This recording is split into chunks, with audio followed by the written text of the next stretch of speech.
Según la propaganda oficial, Cuba solo puede ser independiente con una posición antinorteamericana debido a las apetencias anexionistas de Estados Unidos.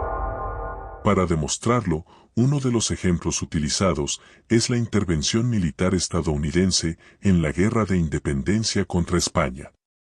Según la versión oficial, el 13 de abril de 1898, el Congreso de Estados Unidos autorizó al presidente William McKinley a declarar la guerra a España para apoderarse de Cuba. Pero, en realidad, el presidente de Estados Unidos había solicitado al Congreso el uso de las fuerzas militares para terminar con el dominio de España y ayudar a establecer en Cuba un gobierno capaz de mantener el orden y seguridad. En respuesta, los congresistas aprobaron una resolución, el 20 de abril, que autorizó a McKinley el uso de la fuerza, pero aclararon que no podía anexar la isla. El motivo de esta condición fue la negativa de McKinley a reconocer la beligerancia de los insurrectos cubanos, con el argumento de que no confiaba en que pudieran establecer un gobierno democrático. Para los congresistas, el desconocimiento de la beligerancia cubana podría esconder la intención de anexar la isla y decidieron cerrar las puertas a cualquier intento de sumar Cuba a la Unión.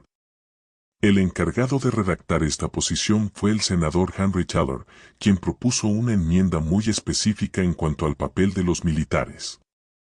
Es decir, que por mandato del Congreso, Estados Unidos no podía anexar Cuba, debía dejar el control de la isla a su pueblo, ayudar a Cuba a obtener la independencia, y luego retirar todas sus tropas del país.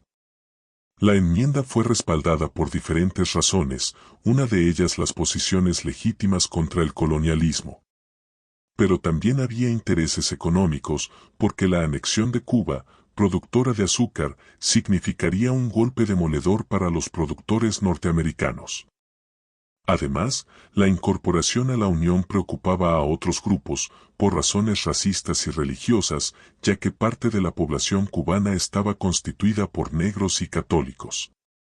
El 19 de abril de 1898, el Senado y la Cámara aprobaron la declaración conjunta. El presidente McKinley la firmó el día 20 y envió un ultimátum a España. Finalmente, mediante el Tratado de París de 1898, España cedió Cuba, Puerto Rico, Filipinas y Guam. Ciertamente había anexionistas, tanto en Cuba como en Estados Unidos, pero la enmienda Teller estableció una prohibición clara para frenar esas intenciones. Las tropas estadounidenses permanecieron en Cuba hasta 1902 y la abandonaron luego de la adopción de la enmienda Platt, que otorgó a Washington el poder de decisión en asuntos importantes de la vida nacional.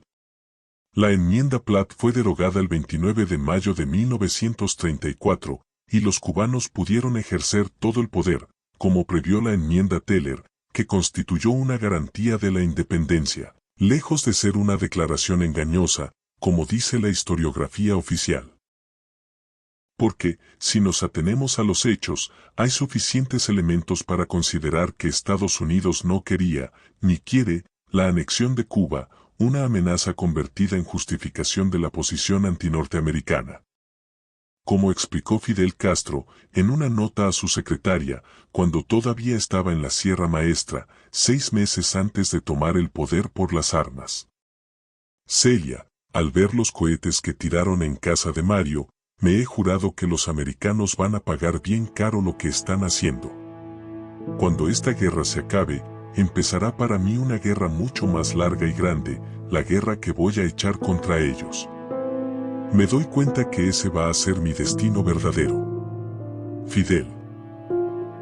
Si te gustó nuestro video, dale un like, suscríbete y comparte, y seguiremos revisando juntos algunos aspectos de la historia de Cuba, con un enfoque diferente al oficial.